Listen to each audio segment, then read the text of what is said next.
Welcome to another edition of Ask Rich Anything.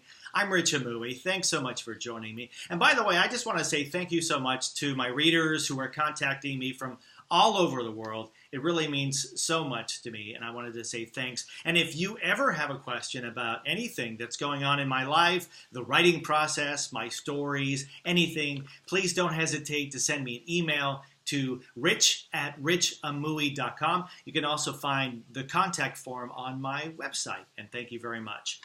Today's question comes from Ruby in Sydney, Australia.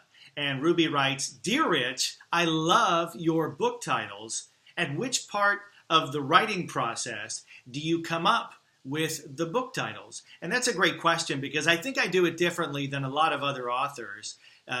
With the exception of my first book, 5 Minutes Late, all of the other titles I came up with before I wrote the books. And in some cases, before I had an idea of what the story was going to be about.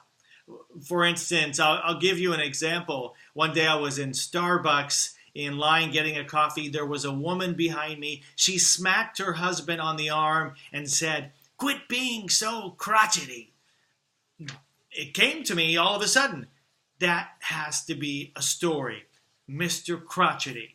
So now you know how my brain works sometimes. And thanks again for writing, Ruby. If you have a question, please let me know, and hopefully I'll get you on another edition of Ask Rich Anything. And until then, live, laugh, and love.